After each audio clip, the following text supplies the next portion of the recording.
Okay, bismillahirrahmanirrahim. Assalamualaikum warahmatullahi wabarakatuh dan salam sejahtera. Hari ini cikgu akan berkongsi dengan kamu. Selamat datang, sebelum itu selamat datang ke channel Cikgu Ashraf, subjek perniagaan. Hari ini cikgu akan berkongsi dengan kamu topik 2.3, iaitu analisis faktor-faktor yang mempengaruhi persekitaran perniagaan. So, faktor-faktor yang mempengaruhi persekitaran perniagaan terbahagi kepada dua perkara, iaitu faktor dalam dan faktor luar. Seperti yang cikgu pernah jelas kepada kamu adalah faktor dalam adalah yang kamu boleh kontrol, yang kamu boleh kawal. Manakala faktor luar adalah perkara yang kamu tak boleh kawal, aspek-aspek yang kamu tak boleh kawal di luar sana. So, cikgu nak cerita penerangan secara detail apa itu faktor dalam, apa itu faktor luar. Okey, faktor luar, faktor dalam dan faktor luar.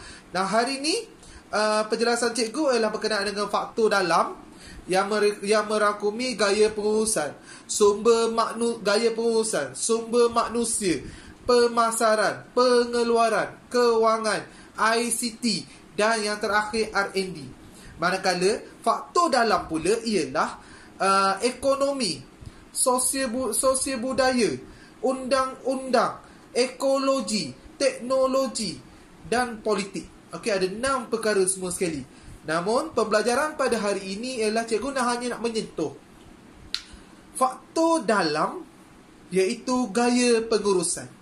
Okey, sebelum kita masuk kepada gaya pengurusan, izinkan cikgu dulu menceritakan tentang maksud faktor dalaman.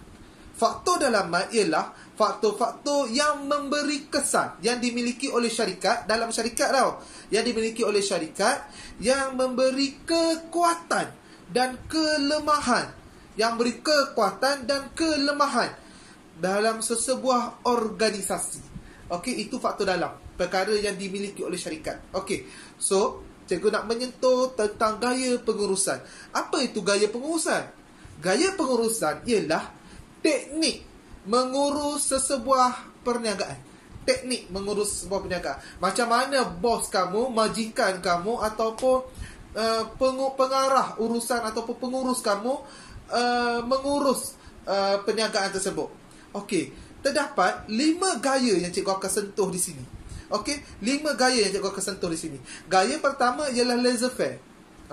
Nanti cikgu cerita detail dia. Gaya pertama laissez-faire, gaya kedua ialah sokongan, gaya ketiga ialah sederhana, gaya keempat ialah autokratik, gaya kelima ialah demokratik, maafkan cikgu.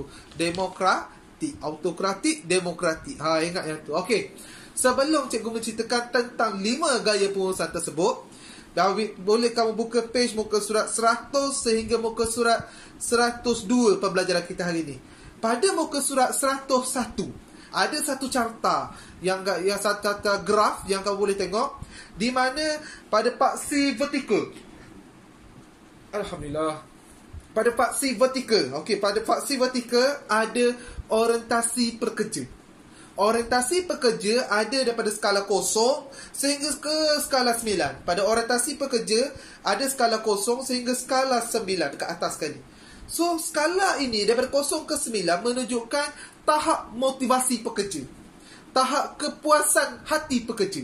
Pekerja tu puas hati tak bekerja, pekerja tu motivasi tak bekerja dekat syarikat tu.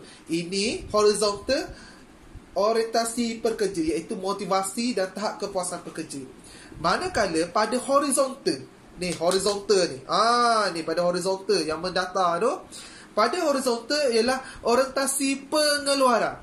Bermula pada skala 0 sehingga skala 9. Okey, bermula pada skala 0 sehingga skala 9. Menunjuk daripada skala 0, kuantiti pengeluaran rendah, pada skala 9, kuantiti pengeluaran tinggi. Okey? Boleh faham dah kat situ? Orientasi pekerja, orientasi pengeluaran. Orientasi pekerja melihat kepada motivasi dan kepuasan hati pekerja.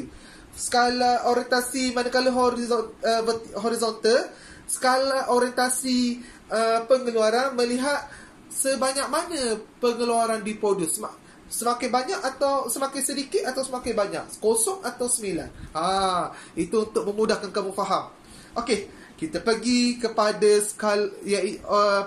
gaya pengurusan. Yang pertama iaitu laissez-faire. Cikgu akan menceritakan isi dan huraian. Isi untuk laissez-faire ialah, maksud laissez-faire ialah majikan terlalu memberi kebebasan, freedom, memberi kebebasan kepada pekerja dia. Kau nak buat apa saja buatlah. Okey, pasti ni saya bagi kamu tugas ni. Dia cakap, saya bagi kamu tugas sekarang ni. Kita nak producekan barang kita sebanyak ni.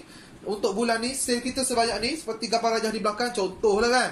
Okey, kamu buat apa saja, janji semua settle. Dia cakap macam tu je. Dia tak ambil kes, dia tak ambil peduli pun pekerja dia. Dia bagi kebebasan sepenuhnya kepada pekerja dia. Tapi apa kesan laissez-faire ni? Huraiannya. Bila bagi sepenuhnya, pekerja kan manusia, betul tak? Pekerja tu manusia macam kita. Ada rajin, ada malas. Jika dalam perniagaan tersebut rajin, bila bagi kebebasan, best lah, kita buat je kerja. Tak ada orang tengok kita lah. Kita boleh buat apa suka hati kita. Tapi kalau orang tu malas, alah bos bukan tengok pun, biar je lah, tak payahlah buat. Tenang sajalah, relax je. Nanti kalau tak dapat hasil pun bukan bos marah. Bila ada makhluk macam ni, apa kesan dia? Ia akan mewujudkan masalah huraian ni. Mewujudkan masalah tingkah laku pekerja yang sukar dikawal. Tingkah laku pekerja sukar dikawal ni contohnya malas lah. Malas, lambat datang kerja, tak datang kerja langsung. Itu laissez-faire. Bos tak ambil cakna pun, tak kisah. Janji, dia kata, kita buat je apa yang boleh. Saya bagi sepenuhnya kebebasan kepada kamu.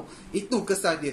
So, impact dia, organisasi tidak mampu mencapai matlamat. At the end of the month, yang dia target berapa jualan dia, berapa pengeluaran dia, tak dapat dicapai kalau wujudnya pekerja yang malas macam ni. Faham? Itu maksud laissez-faire. Kalau kamu tengok pada graf, dia duduk pada skala 1-1.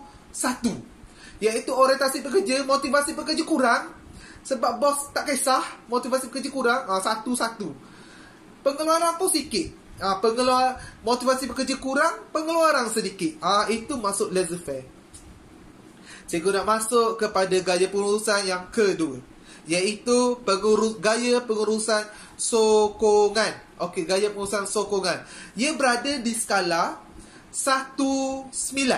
Skala 1 iaitu 1 pada pada pengeluaran sedikit, 1 je, pengeluaran tak banyak, tapi motivasi pekerja tinggi. Bos saja sayang, bos sayang. Nama dia, bos sayang, bos jaga elok. Bos nak cuti, boleh. Bos nak ambil OT lah, boleh. Boleh. Padahal tak buat kerja pun, ambil OT tak buat kerja. Okey, apa maksud gaya sokongan ini? Gaya sokongan ini ialah tahap hubungan yang baik. Tahap hubungan yang baik. Kancing ngam-ngam soya kata. Kancing tahap hubungan yang baik antara majikan dengan pekerja. Bos ni sayang sangat lah. Tak apa.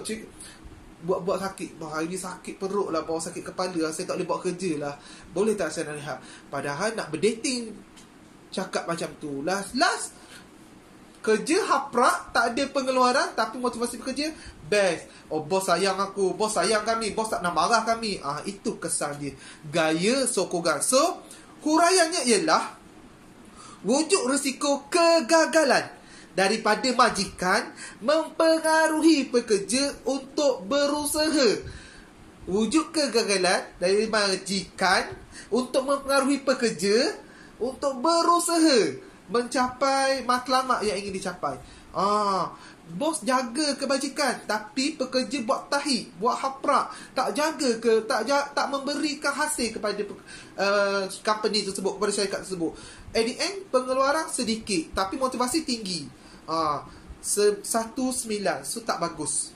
Okey, tak bagus. Okey, saya masuk kepada gaya pengurusan ketiga. Gaya pengurusan ketiga ialah sederhana.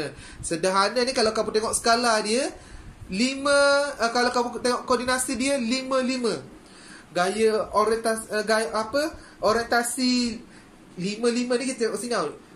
Depan dulu dekat orientasi pengeluaran, yang belakang dia tu orientasi pekerja. Kok lah kamu lupa matematik. Cikgu nak terang balik. Okey, kepada yang lupa matematik. So 5 ni, 5-5 separuh je. Gaya dia boleh hasilkan barang separuh, motivasi pekerja pun separuh. 5-5. So apa maksud gaya pengurusan sederhana ni? Gaya pengurusan sederhana ialah isinya tindakan majikan bijak. Tindakan majikan yang bijak menjaga hubungan antara pekerja, hubungan dengan pekerja. Majikan ni bijak nak jaga hubungan pekerja, tetapi dia jaga tu untuk bagi motivasi kat pekerja. Tetapi dia tak buat satu lagi, penegasan. Dia bijak jaga tapi dia tak ada penegasan. So ini akan menyebabkan pekerja tu tak ada motivasi nak berusaha mencapai perniagaan yang lagi cemerlang. Pekerja tu tak ada motivasi. Majikan ni bijak je jaga kebajikan. Dia tak ada nak fikir nak bagi bonus ke, tak ada fikir kalau budak pekerja ni malas nak bagi penegasan, tak ada fikir. Dia hanya bijak nak jaga kebajikan pekerja dia. So ni pada tahap sederhana. Okey.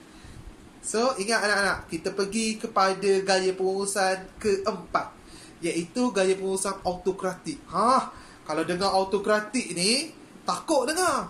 Autokratik ni macam kalau tengok Nazi dulu kan, tegas. Autokratik, nama keyword dia tegas. Okey, majikan tegas, dengan tegas dalam nak capai matlamat. Contoh dia, saya tak kisah apa yang berlaku dekat kamu. Saya nak jualan saya bulan ini 300,000 production. Dengan jualan saya nak 1 juta. Kamu tak capai, siap, saya buang kamu kerja semua. Siapa yang malas, saya terus buang. Siapa yang ada alasan sakit, jaga anak ke apa, tak payah cakap. Hari ni juga saya buang kamu kerja. Itu autokratik. Dia tegas. Dia tak kisah hal pekerja dia. Dia tahu pengeluaran dia nak 300,000, 300,000 pengeluaran. Jualan dia nak 1 juta, 1 juta jualan.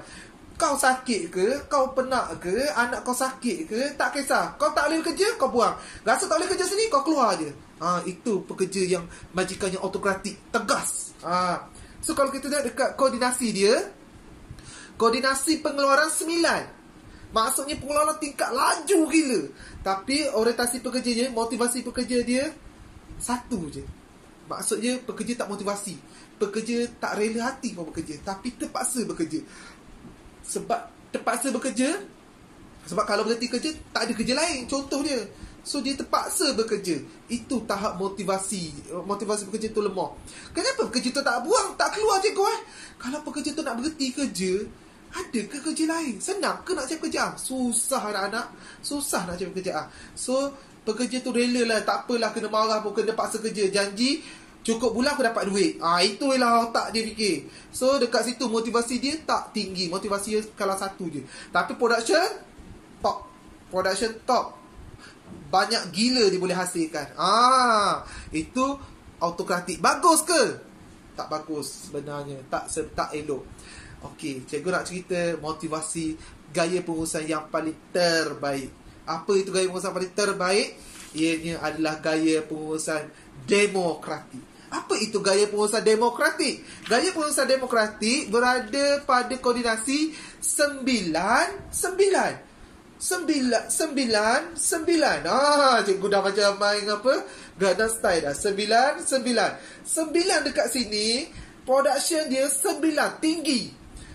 Orientasi motivasi pekerja dia 9, tinggi lagi. So motivasi tinggi, orientasi pekerja pun tinggi. Dekat sini isinya ialah tindakan majikan mengamalkan toleransi. Toleransi ni apa anak-anak? Toleransi ni ada timbal balas, ada rasa belas kasihan, ada berfikir, toleransi. So bila ada toleransi dengan pekerja ni, dia akan mewujudkan hubungan yang baik dalam semua aspek. Semua aspek ni mewujud apa, cikgu? Tak sama dengan gaya sokongan dengan sederhana.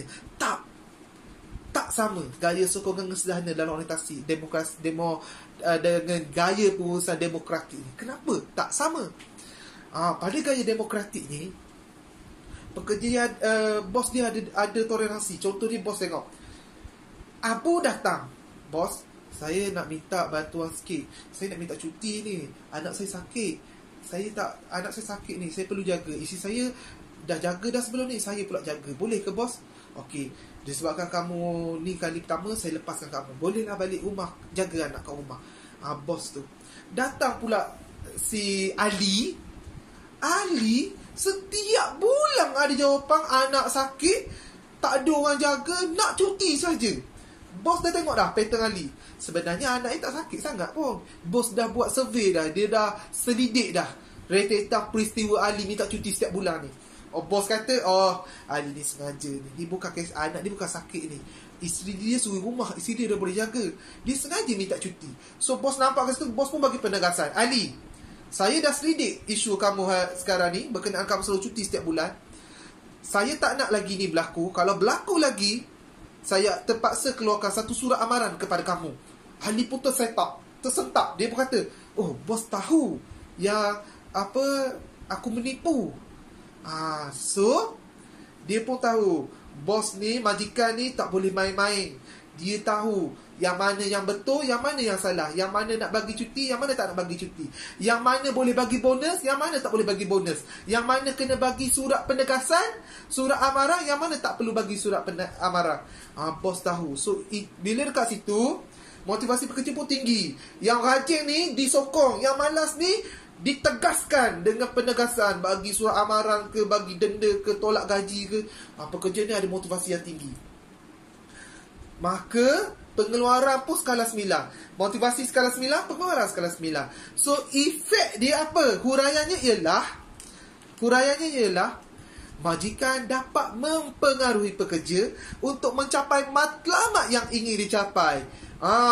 Autokratik capai matlamat, tapi motivasi pekerja kurang. Tapi yang ni capai matlamat, motivasi pekerja pun tinggi. Okey, production kita, alhamdulillah production kita lebih 1 juta. So saya nak umumkan bonus untuk bulan ni. Semua pekerja saya akan bagi 200 kenaikan gaji. Contoh. So itu adalah motivasi pekerja dia. Contoh. Okey, so itu saja daripada cikgu. Cikgu harap kamu lebih faham tentang gaya pengurusan. So cikgu nak sentuh balik berkenaan dengan gaya pengurusan terbagi daripada 5. Laissez-faire, sokongan, sederhana, autokratik, demokratik anak-anak. So cikgu harap di sini kamu lebih faham, lebih memahami gaya pengurusan. So kamu boleh nilai cikgu dalam kelas agak-agak cikgu guna gaya pengurusan apa? Sokongan ke, terlalu sayang kat kamu ke, ataupun cikgu guna gaya autokratik, tegas sangat buat kerja ni, ataupun cikgu guna yang paling top, iaitu demokrasi. So cuba kamu fikirkan dekat mana cikgu sebenarnya. Kalau boleh komen dekat bawah, cikgu guna gaya pengurusan apa dalam kelas. Senang cikgu nak tahu gaya pengurusan apa cikgu guna. So itu saja daripada saya. Sekian, terima kasih. Assalamualaikum warahmatullahi wabarakatuh. Cikgu Ashraf, Guru Perniagaan.